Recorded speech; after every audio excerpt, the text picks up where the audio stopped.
So you buy a house because eventually one day you're going to sell it and you want to make money. And you want to make as much money as possible. So I'm going to give you the top 5 mistakes that sellers make that cost you money. Number 1, listening to bad advice. There's a thing such as timing the market. Most of the places you see online will say the best time to sell is spring because statistics show the houses are priced higher then and they sell faster and they get more activity, etc., etc., etc., in all the major cities. Yeah, maybe in all the major cities. Let's take a look at that, look a little deeper. What are the major cities? Boston, New York, Philly, Detroit, and you move out Chicago, Los Angeles, what else? Miami, Dallas. Well, other than Los Angeles, Miami, and Dallas, you're talking about cities that have heavy winters. And sometimes a lot of snow in the winters. People don't want to go out. It gets dark at 5 o'clock. They want to look at a house at light after work. The streets get snowed in. Homeowners don't want salt being drugged through their house on their carpets and nice floors. So yeah, things tend to slow down a little bit in the winter in the big cities. It's hard to park, etc., etc. But if you have a house in the suburbs, it's not going to affect you that much.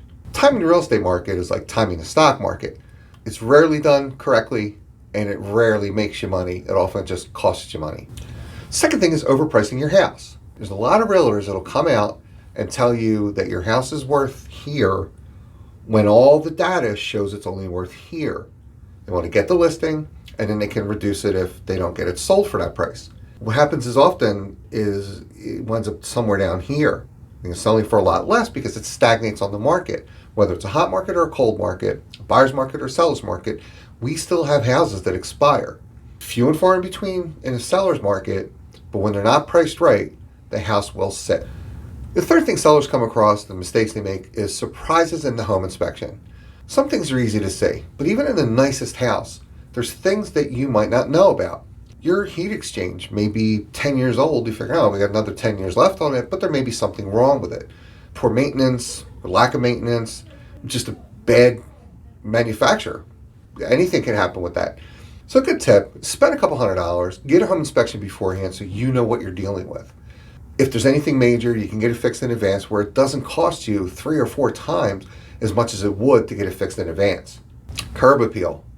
Curb appeal is a full 10% of your value. If you have poor curb appeal, just knock 10% right off of the price you could be getting. Now that's not me saying that, that's actual statistics. So make sure you got good curb appeal. First impressions count. And the first thing they see is your curb appeal. Second thing, as soon as they walk in the house, most buyers decide right then and there whether they're going to buy it or not. So pay attention to that part.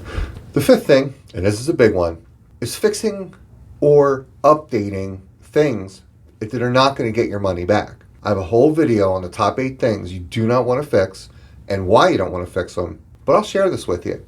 If you look at these statistics, the return you're getting is not equal to the amount of money you're putting back. Sometimes you're losing half of your money. Sometimes you're getting most of it back. Now these aren't just numbers I'm pulling out of the air. Here's the data right in front of you from this source. You can find the same data in Forbes, MarketWatch, Inc., and other venues like that. So while some people come out and tell you, oh yeah, you definitely need to put a new kitchen in, you'll get all your money back and then some, that's very rarely true. In fact, the opposite is pretty much true. And the biggest return on your money is still garage doors, which is right there with curb appeal. So if you're getting a house ready to sell and you want a free checklist, little items to look out for, just look at the link below. It's free, just to say thanks for watching.